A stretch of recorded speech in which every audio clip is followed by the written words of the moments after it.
Dikisahkan ada seorang pemuda yang terkenal gampang emosi, dan ia tak segan-segan memukul siapa saja yang dianggap membuatnya jengkel.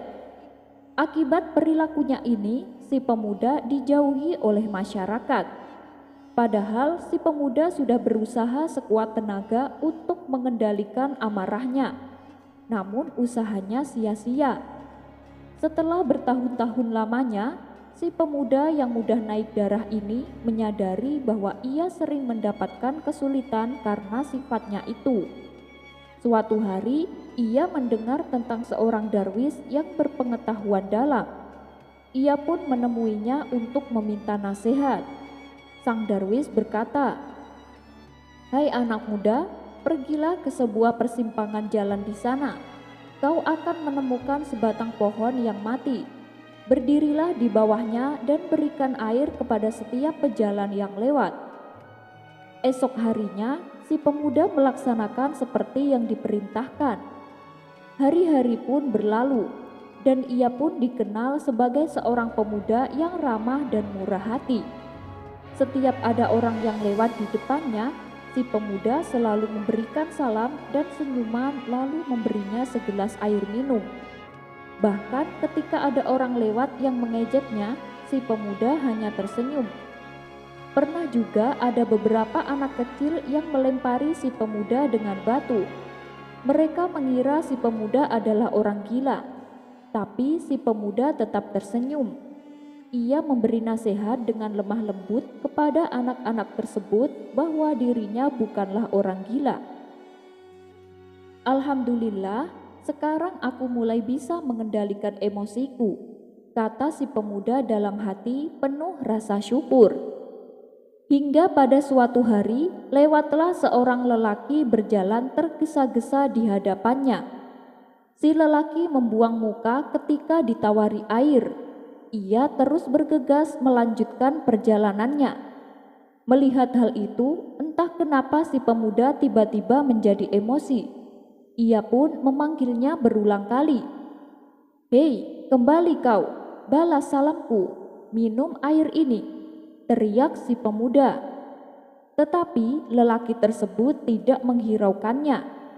Tidak tahan menerima perlakuan tersebut, si pemuda lupa akan latihannya.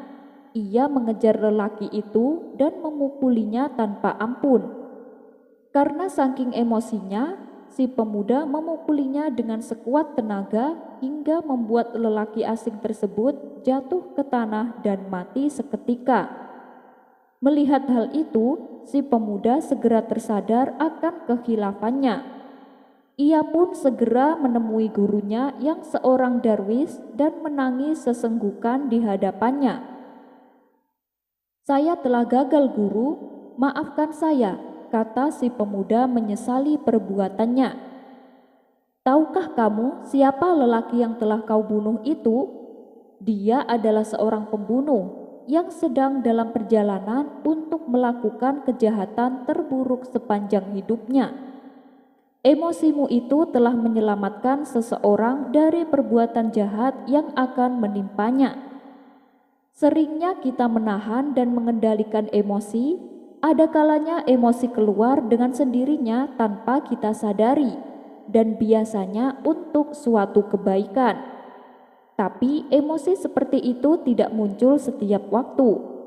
Kalau emosi yang setiap waktu itu datangnya dari hati dan jiwa yang kotor, ucap sang darwis melanjutkan. Jimat cepat kaya. Suatu hari, Abu Nawas berangkat menuju pasar untuk berjualan, mencari rezeki tambahan. Sesampainya di pasar, ia langsung menggelar tikar sebagai lapak jualannya. Kebetulan pada hari itu ia berjualan sandal ajaib. Abu Nawas mulai berteriak-teriak menawarkan barang dagangannya kepada orang-orang yang ada di pasar.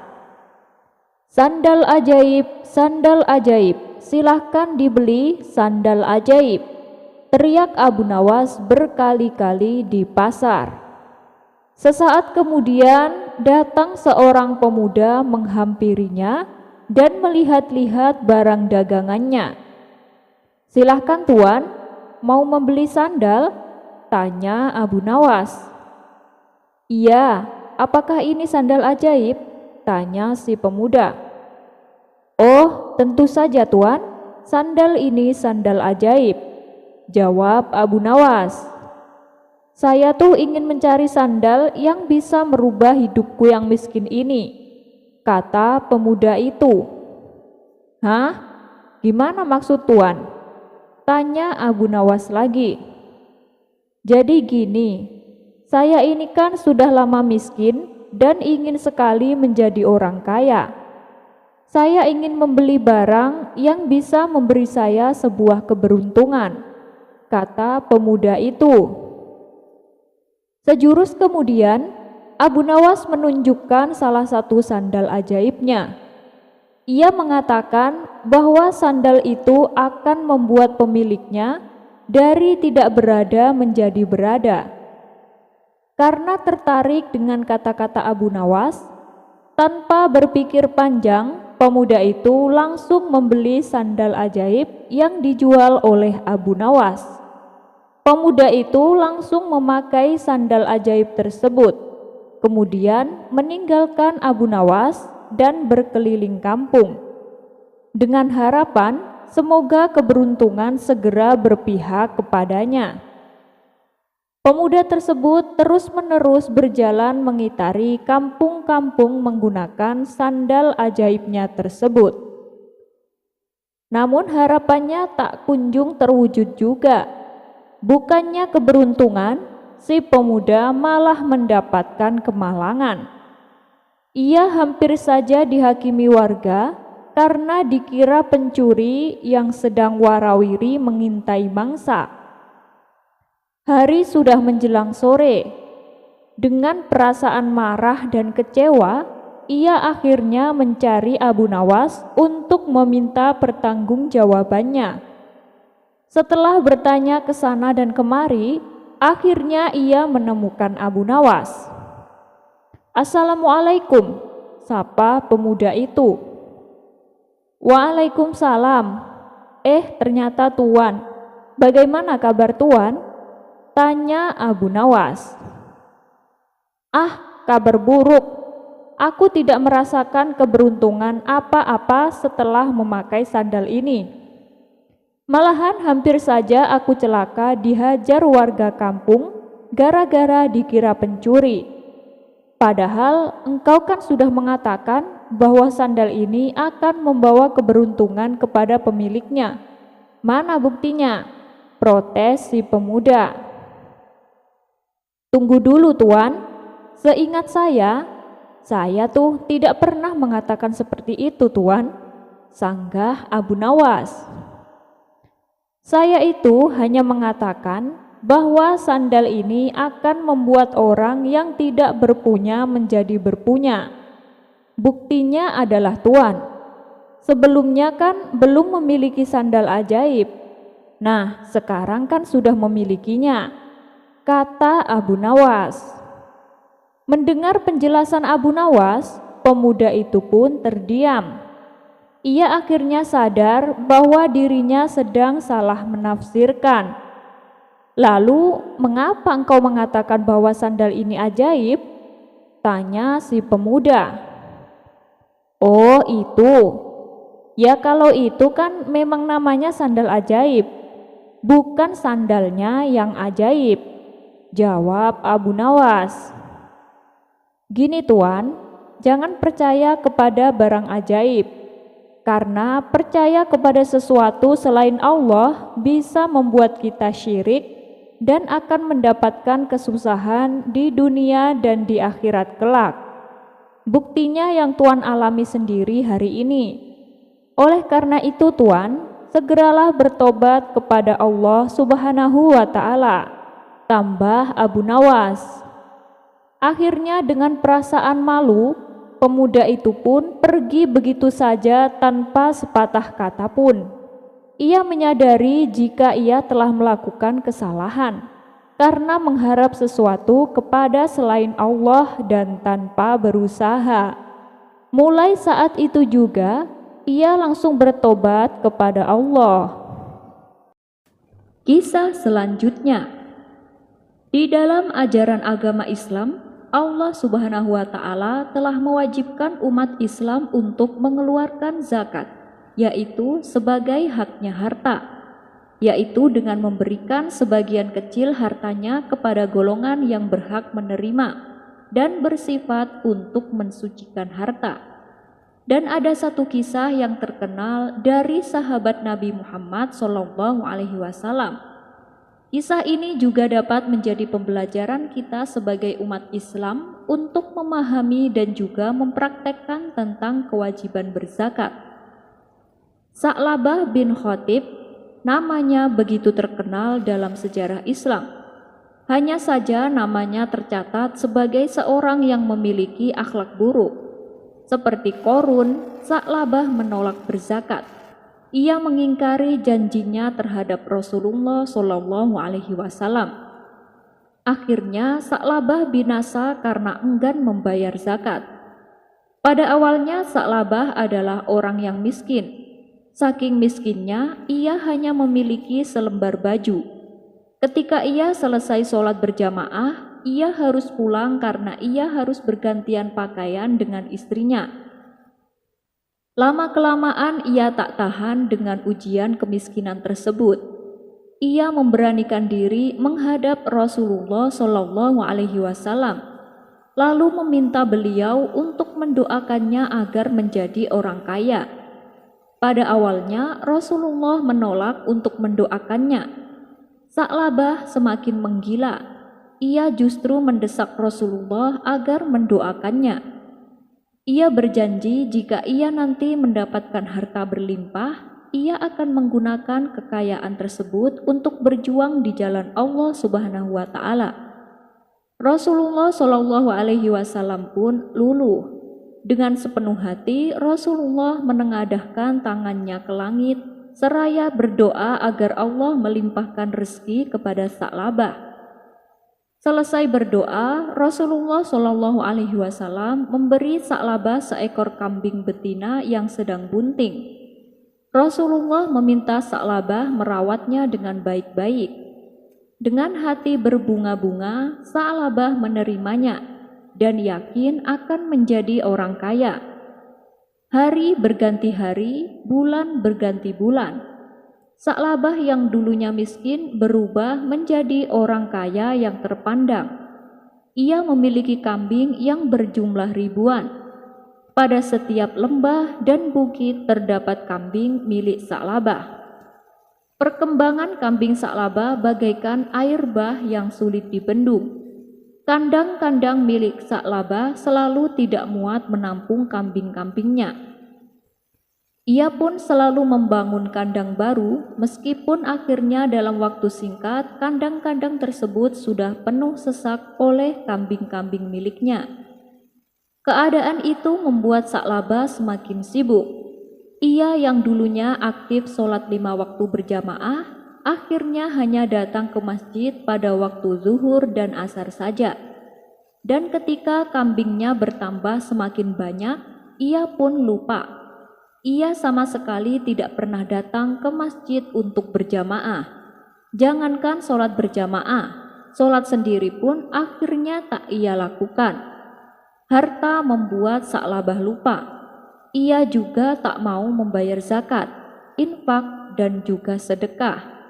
Ia beranggapan bahwa zakat hanya akan membuat hartanya berkurang. Ia merasa bahwa harta tersebut hasil jerih payahnya, bukan hasil kerja orang lain. Rasulullah SAW berulang kali mengutus seseorang untuk mengambil zakat dari Sa'labah, tapi berulang kali juga Sa'labah berulang kali tak membayarnya. Akhirnya Rasulullah SAW pun membiarkannya, sampai suatu ketika turunlah 2 ayat dari surat At-Taubah, yaitu ayat 75 dan ayat 76, yang isinya menyindir orang-orang yang awalnya berjanji akan menyedekahkan hartanya jika diberikan kekayaan. Tetapi ketika kekayaan itu dimiliki, ia berpaling dan mengingkari janjinya. Sa'labah yang tahu perihal ayat tersebut dari kerabatnya tergopoh-gopoh menghadap Rasulullah Shallallahu Alaihi Wasallam. Ia meminta Rasulullah agar menerima zakatnya, akan tetapi gantian Rasulullah yang menolaknya. Hingga Rasulullah wafat, beliau tetap menolak zakat Sa'labah. Ketika Abu Bakar menjadi khalifah, Sa'labah datang kepadanya. Ia hendak membayar zakat. Abu Bakar juga menolak zakat Sa'labah dengan dalih Rasulullah saja tak mau menerima zakat darinya, apalagi Abu Bakar. Dan Abu Bakar pun wafat tanpa mau menerima zakat dari Sa'labah. Saat Umar bin Khattab menjadi khalifah menggantikan Abu Bakar, Sa'labah juga datang kepadanya. Ia berniat membayar zakat. Umar bin Khattab juga menolak zakat dari Sa'labah. Ia mengatakan bahwa Rasulullah Shallallahu Alaihi Wasallam tidak mau menerimanya dan juga Abu Bakar tidak mau menerimanya. Bagaimana mungkin Umar akan menerimanya? Dan sampai Umar wafat pun tidak mau menerima zakat Sa'labah. Demikian juga Utsman bin Affan yang didatangi Sa'labah setelah menjadi khalifah. Utsman juga menolaknya dengan dalih bahwa Rasulullah Shallallahu Alaihi Wasallam, Abu Bakar dan Umar mereka semua menolak zakat Sa'labah. Mana mungkin dirinya menerimanya? Akhirnya Sa'labah mati di masa kekhalifahan Utsman. Ia mati dengan su'ul khotimah karena enggan membayar zakat. Pelajaran yang bisa dipetik dari kisah Sa'labah ini ada dua. Yang pertama, jika kita sebagai orang miskin, maka bersabarlah. Dan yang kedua, jika kita sebagai orang kaya, maka bersyukurlah. Semoga jika diberi kekayaan oleh Allah Subhanahu wa Ta'ala, kita senantiasa bersyukur dengan cara berbagi kepada sesama, membayar zakat, infak, dan juga bersedekah.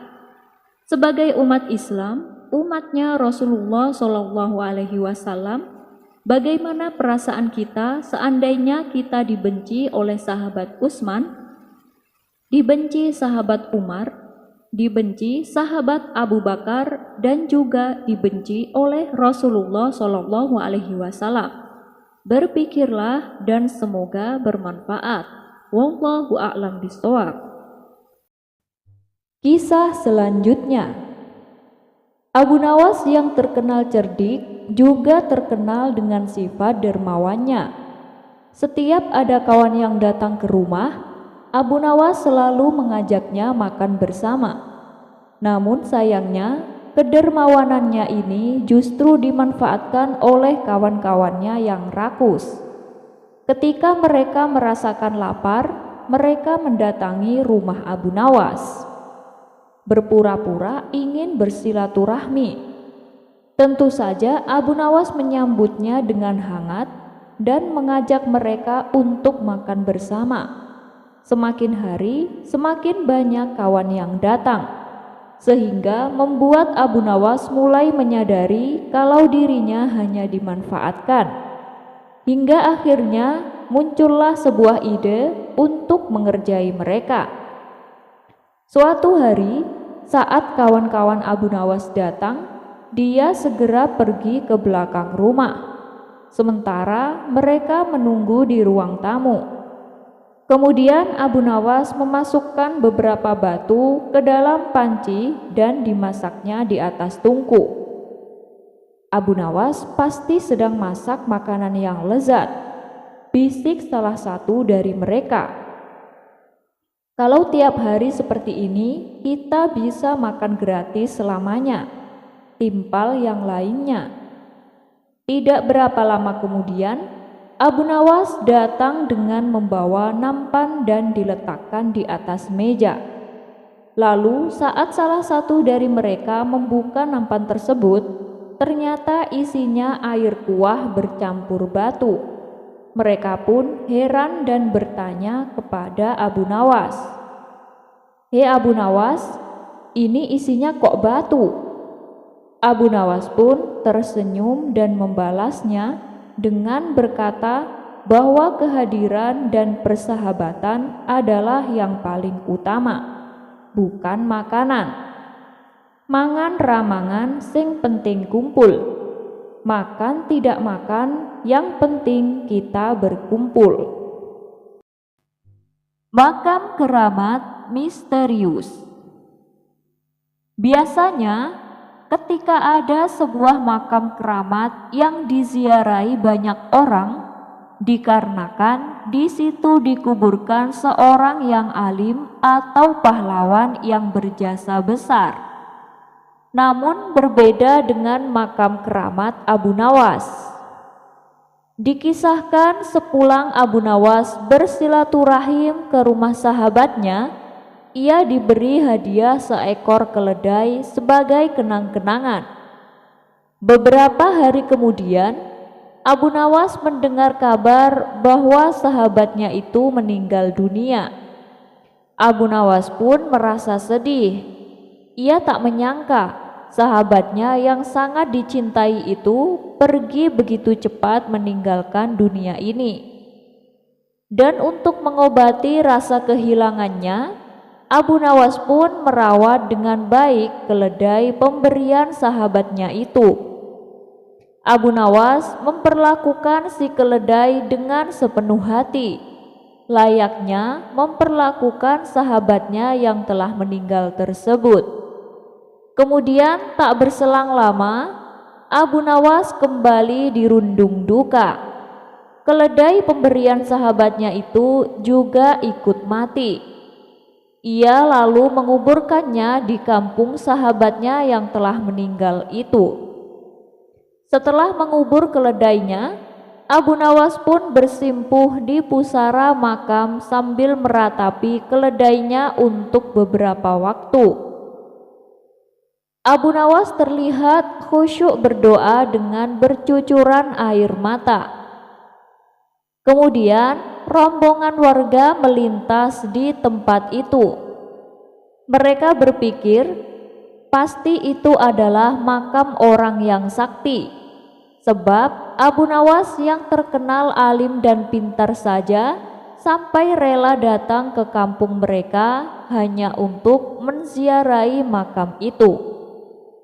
Rombongan warga ini lalu berhenti dan ikut berdoa di makam tersebut. Tentu saja hal ini membuat Abu Nawas kaget. "Hei, apa yang kalian lakukan?" tanya Abu Nawas keheranan. "Wah, kami juga ingin mendapatkan berkah seperti dirimu Abu Nawas. Kami yakin makam ini bukan makam orang sembarangan," jawab mereka. Abu Nawas pun kaget mendengarnya. Ia langsung memberitahu bahwa kuburan tersebut bukanlah makam siapa-siapa, melainkan kuburan keledai miliknya. Tapi mereka tidak mempercayainya. "Ah, mana mungkin ini makam keledai? Buktinya kamu sampai sebegitu sedihnya. Kamu pasti ingin mencari keuntungan dari makam ini hanya untuk dirimu saja ya?" ujar para warga.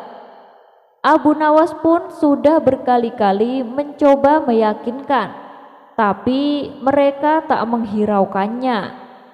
Hingga akhirnya membuat Abu Nawas kewalahan. Ia pun menyerah dan meninggalkan kampung tersebut. Setelah bertahun-tahun kemudian, Abu Nawas diajak kawannya jalan-jalan mengunjungi kampung tempat keledai Abu Nawas dimakamkan.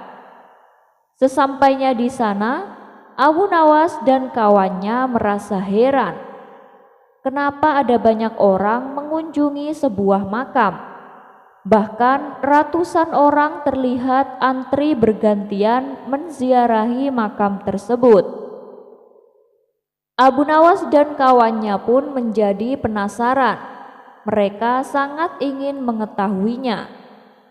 "Itu makam siapa yang kau kunjungi?"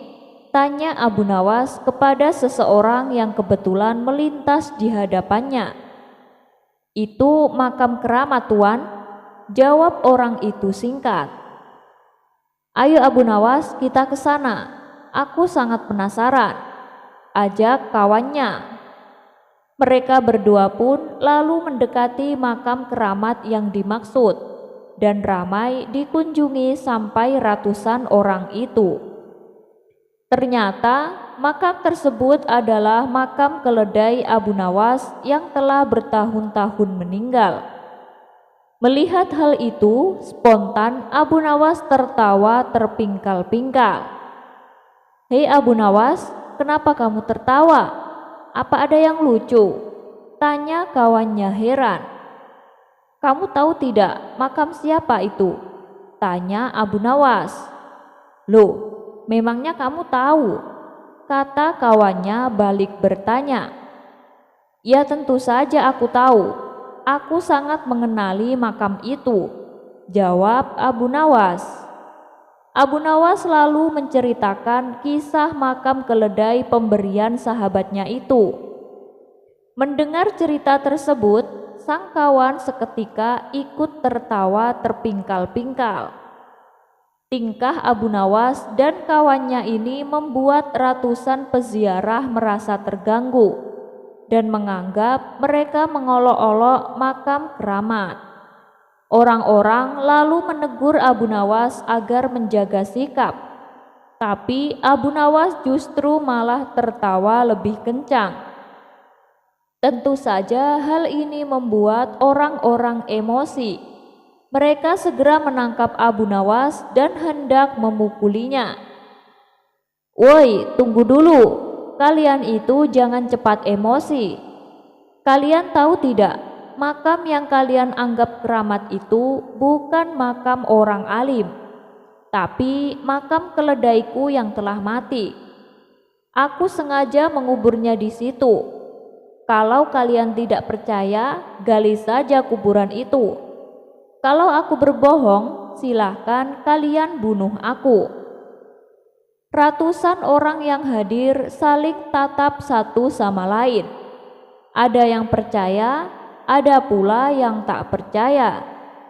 Akhirnya, untuk membuktikan ucapan Abu Nawas, mereka beramai-ramai menggali tanah makam tersebut. Ternyata memang benar.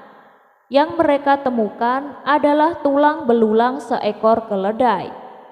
Kemudian salah seorang warga bertanya kepada Abu Nawas, ini kenapa bisa seperti ini Abu Nawas? Abu Nawas pun lalu menjelaskan awal mulanya dan kenapa keledainya dimakamkan di kampung mereka.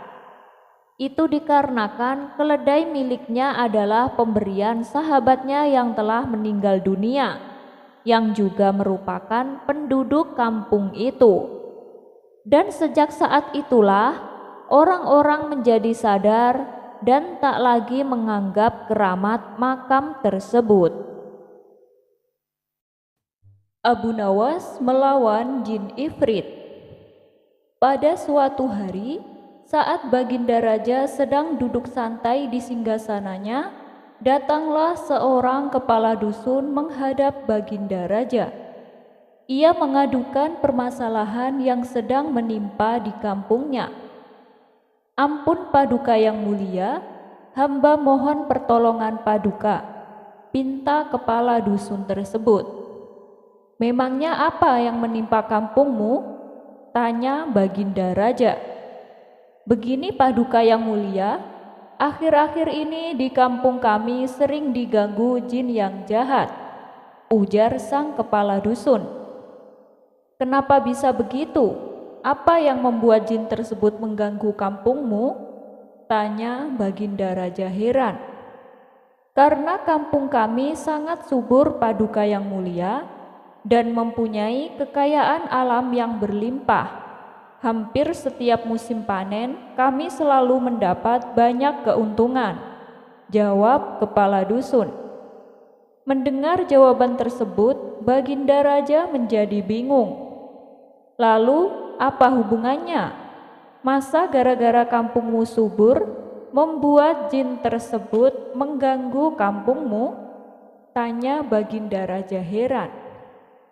Benar Paduka yang mulia, jin tersebut mengaku berkat jasa dialah kampung kami menjadi subur dan melimpah.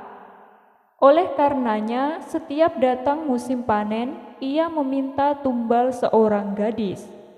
Bila permintaannya tidak kami penuhi, ia mengancam akan menghancurkan desa kami. Kata kepala dusun menjelaskan. Oh, jadi itu alasannya. Baiklah, sekarang kamu pulang saja. Nanti aku akan mengutus seseorang untuk mengatasi masalah di kampungmu. Balas Baginda Raja. Selepas kepala dusun itu pamit pulang, Baginda Raja memanggil semua penasehat istana untuk mencari solusi atas permasalahan yang menimpa kampung tersebut. Salah satu penasehat istana berkata, Paduka yang mulia, yang kita hadapi adalah makhluk halus. Kita tak mungkin melawannya dengan pasukan kerajaan. Yang ada nanti para prajurit malah kerasukan, ujar penasehat istana. Sedangkan para penasehat istana yang lain terlihat masih kebingungan mencari solusi yang tepat. Karena belum juga menemukan solusinya, akhirnya terbesit di benak Baginda Raja sosok Abu Nawas. Maka saat itu Baginda Raja langsung memerintahkan beberapa prajurit istana untuk menjemput Abu Nawas di rumahnya. Singkat cerita, datanglah Abu Nawas ke istana dan menghadap Baginda Raja. Ampun Paduka yang mulia, ada gerangan apa Paduka memanggil hamba? Tanya Abu Nawas. Saya akan memberimu tugas penting Abu Nawas. Tugas ini harus kamu laksanakan. Kamu tidak boleh menolaknya. Balas Baginda Raja. Tentu saja saya siap Paduka yang mulia, tapi kalau boleh tahu tugas apakah itu? Tanya Abu Nawas kembali. Jadi begini Abu Nawas, suasana di kampung sebelah sedang tidak aman. Katanya ada jin yang suka mengganggu warga kampung tersebut. Dan saya perintahkan kamu agar kamu menyelesaikan masalah ini. Titah Baginda Raja. Spontan Abu Nawas kaget mendengarnya. Maksud Paduka, hamba disuruh menaklukkan jin yang jahat itu? Tanya Abu Nawas memastikan. Benar sekali Abu Nawas, aku tahu kamu pasti bisa mengarahkannya, ujar Baginda Raja. Waduh, ini sih tugas yang sangat berbahaya. Taruhannya nyawa bisa melayang, pikir Abu Nawas. Raut muka ketakutan dan gemetaran mulai terlihat pada diri Abu Nawas. Ampun Paduka yang mulia, apa Paduka tidak salah orang? Saya kira Paduka keliru kalau sampai menunjuk saya, sebab saya ini bukan orang sakti. Jawab Abu Nawas mencoba berkilah.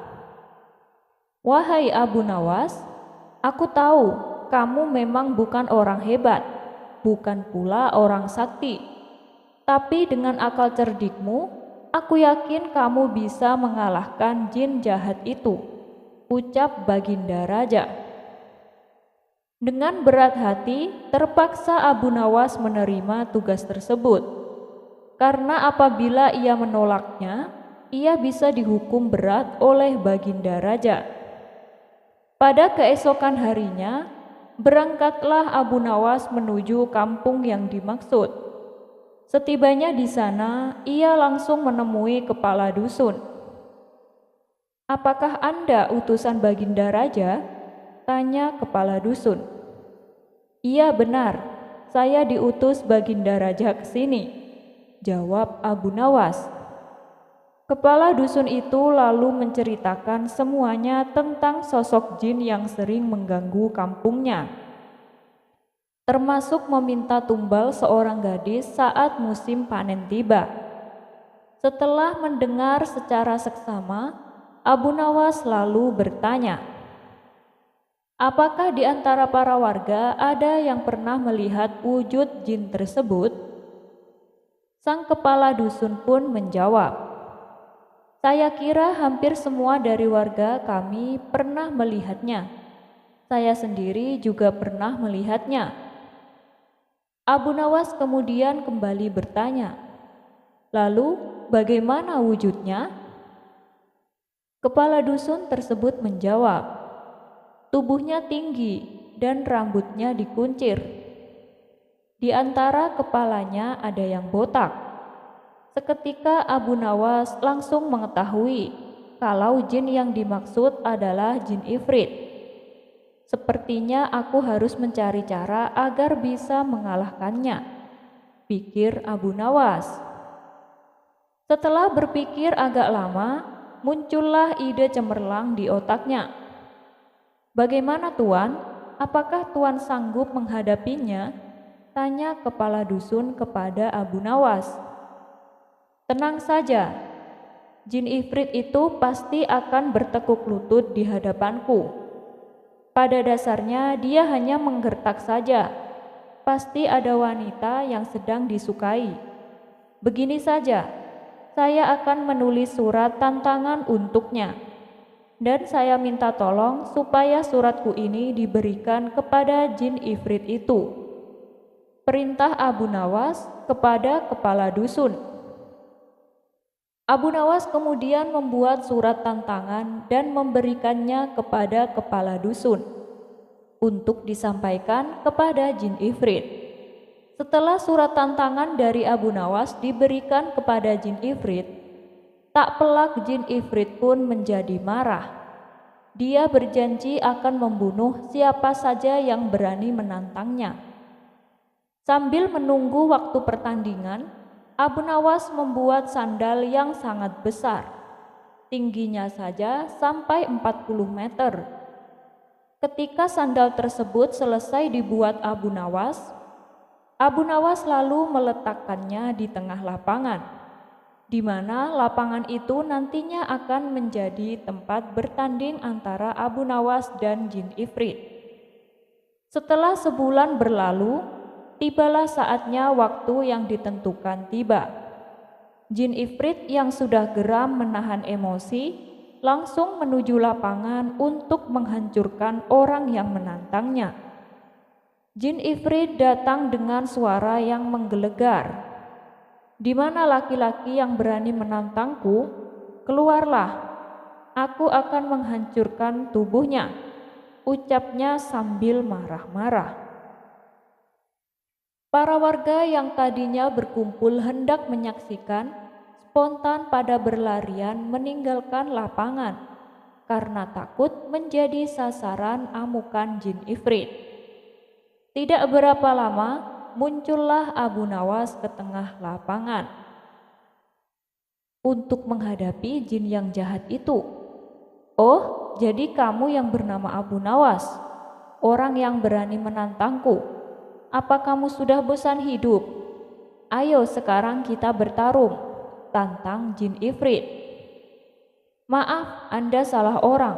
Saya ini muridnya Abu Nawas," kata Abu Nawas berpura-pura. "Lalu ngapain kamu datang kemari? Cepat panggil gurumu untuk bertarung denganku," perintah jin ifrit. "Jangan khawatir, guruku pasti akan datang kemari. Aku kesini disuruh untuk mengambil sandal guruku. Kemarin sehabis latihan sandalnya tertinggal," balas Abu Nawas sambil menunjuk sandal yang sangat besar yang tergeletak hampir menutupi separuh lapangan. "Itu sandalnya Abu Nawas?" tanya jin ifrit. "Iya, memangnya kenapa? Tapi aku tidak kuat mengangkatnya sendirian. Maukah kamu membantu membawakan sandal ini?" pinta Abu Nawas. Melihat sandal yang berukuran sangat besar tersebut, sejenak jin ifrit itu terdiam. Sendalnya saja sebesar lapangan, bagaimana dengan orangnya? Pikir jin ifrit yang mulai ketakutan. Atau begini saja, aku akan panggil guruku untuk datang ke sini langsung. Kalau aku ditanya mana sandalnya, aku akan menjawab kalau kamu menghalang-halangiku untuk mengambil sandalnya, ujar Abu Nawas. Jangan lakukan itu. Lebih baik aku pergi saja sekarang. Dan aku berjanji aku tidak akan pernah mengganggu desa ini lagi, balas jin ifrit itu. Kemudian jin ifrit yang jahat ini berteriak dan segera menghilang karena ketakutan. Sejak saat itu, kampung tersebut kembali aman dari segala gangguan. Memakan laporan pajak. Pada suatu waktu, kerajaan mengalami krisis ekonomi yang buruk karena pendapatan kerajaan yang berasal dari pajak tidak mampu memenuhi target yang telah ditetapkan oleh Baginda Raja. Akibatnya, banyak fasilitas umum dan bangunan kerajaan rusak. Tak ada biaya untuk memperbaikinya. Kondisi kerajaan yang krisis ini membuat raja geram. Karena bagaimana tidak, kerajaan telah beberapa kali memenangkan peperangan dan memiliki wilayah yang makin luas. Akan tetapi, krisis malah muncul dari pajak. Akhirnya diadakanlah pertemuan, di mana semua punggawa kerajaan hadir dengan membawa berbagai kertas laporan sesuai dengan bidangnya masing-masing. Bahkan ada yang kertas laporannya berserakan di lantai juga. Raja memulai pembicaraan. Bagaimana mungkin kerajaanku ini memiliki infrastruktur yang rusak parah? Kenapa hasil pertanian sangat menurun? Padahal tanah di sini cukup subur untuk bercocok tanam, semprot sang raja. Semua terdiam oleh bentakan raja tersebut. Pejabat yang hadir tak mampu menjawab pertanyaan sang raja dan hanya menyerahkan setumpuk laporan kerja. Karena marah, raja pun akhirnya merobek-robek kertas laporan yang diajukan oleh punggawanya tersebut. Malah ada yang disuruh untuk memakan kertas itu. Abu Nawas yang juga hadir dalam pertemuan tersebut juga tak mampu berbuat banyak oleh bentakan sang raja. Namun sesaat kemudian, sang raja memerintahkan Abu Nawas yang telah dipercayainya untuk menggantikan para petugas pajak untuk menghitung penerimaan pajak kerajaan. Dalam kondisi tertekan, akhirnya Abu Nawas pun memenuhi permintaan Baginda Raja. Semua punggawa lain terheran-heran dengan ulah Abu Nawas ini. Bagaimana tidak, semuanya sangat tertekan. Abu Nawas malah membawa sepotong roti ke hadapan Baginda Raja. Apakah dirimu akan menyuapku dengan roti itu, wahai Abu Nawas? Bentak sang raja. Bukan begitu, Paduka yang mulia. Laporan keuangan yang saya kerjakan semuanya tercatat pada roti ini, jawab Abu Nawas enteng. Apakah maksudmu? Kau jangan coba berpura-pura gila di hadapanku, bentak Baginda Raja dengan kesal. Paduka, usiaku sudah cukup lanjut. Aku tidak akan kuat makan kertas-kertas laporan yang nantinya Anda sobek dan menyuruhku untuk memakannya. Jadi semua laporan keuangannya aku pindahkan pada roti ini, jawab Abu Nawas. Sang raja pun yang tadinya murka mendengar alasan cerdas Abu Nawas malah tertawa terbahak-bahak.